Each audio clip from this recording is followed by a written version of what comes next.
Hello, YouTube family members and friends.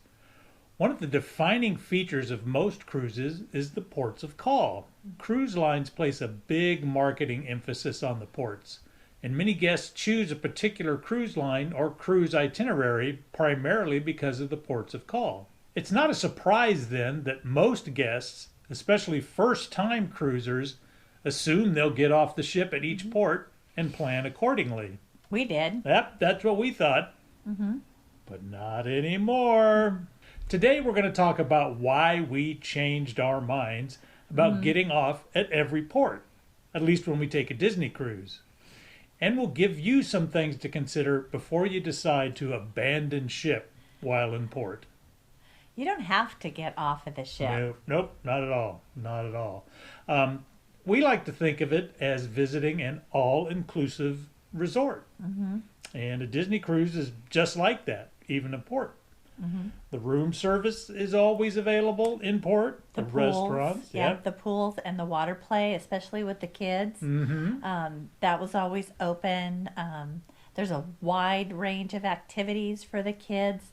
They're all open. We could barely get Ryan out of the kids area. You can do crafts, play trivia games and quiz games, go to see first run movies, play bingo, just all sorts of things. Right. There is one thing you can't do on the ship while it's in port, and that's visit the onboard shops. Correct. They're all closed. The thing we like about staying on the ship on port days is there's a lot less guests.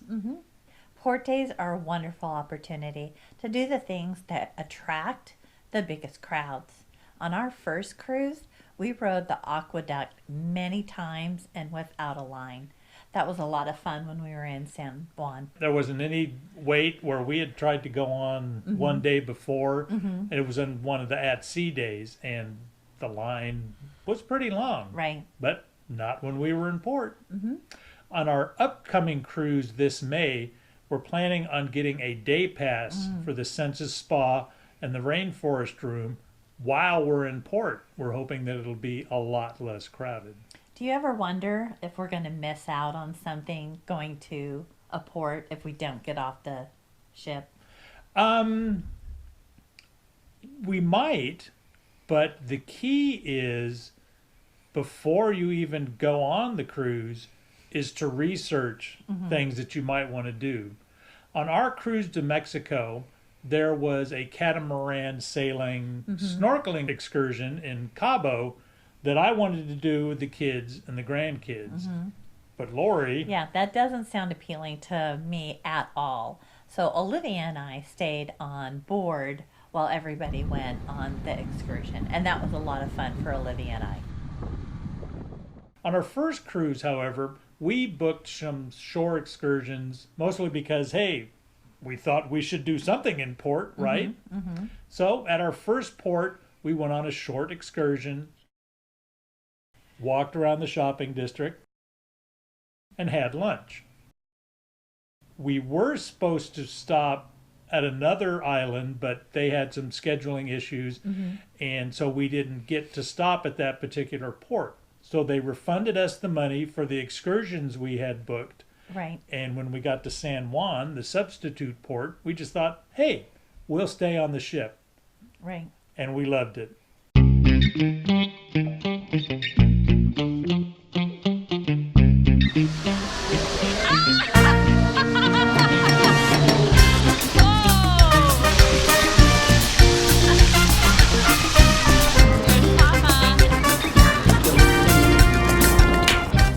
Like I said, the thing to do is to research all of the ports that your cruise is going to be visiting ahead of time.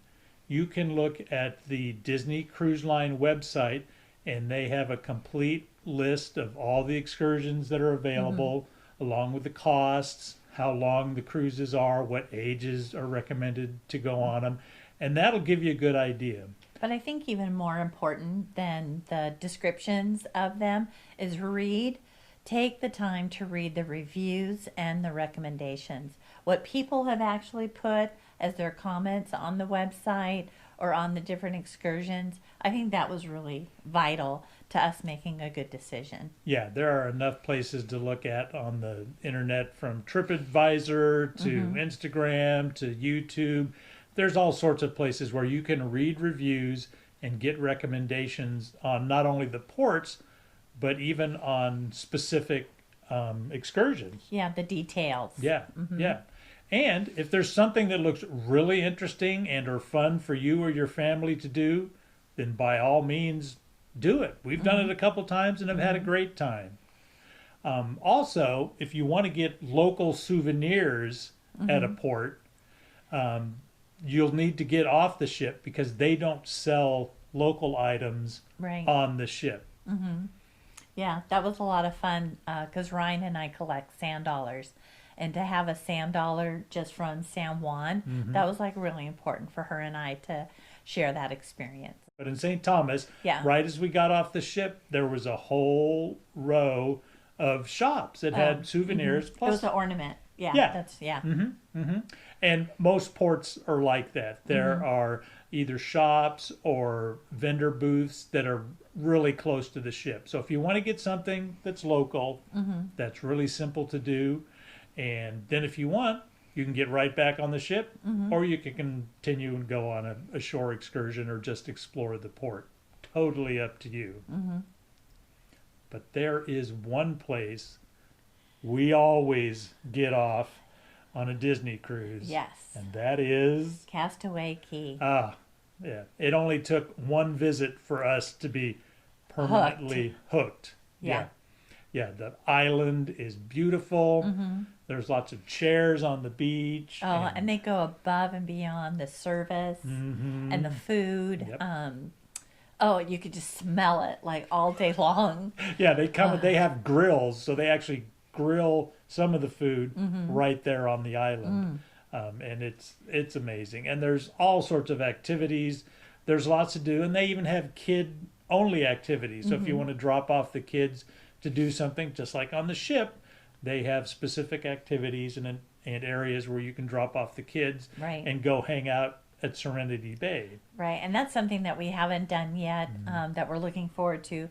This cruise is going to Serenity Bay because that's the actual ocean side of the island, not the protected area. Yeah, So, and it's adults only, 18 and over, and so it's a different part of the island we've never seen before. They have a specific Right.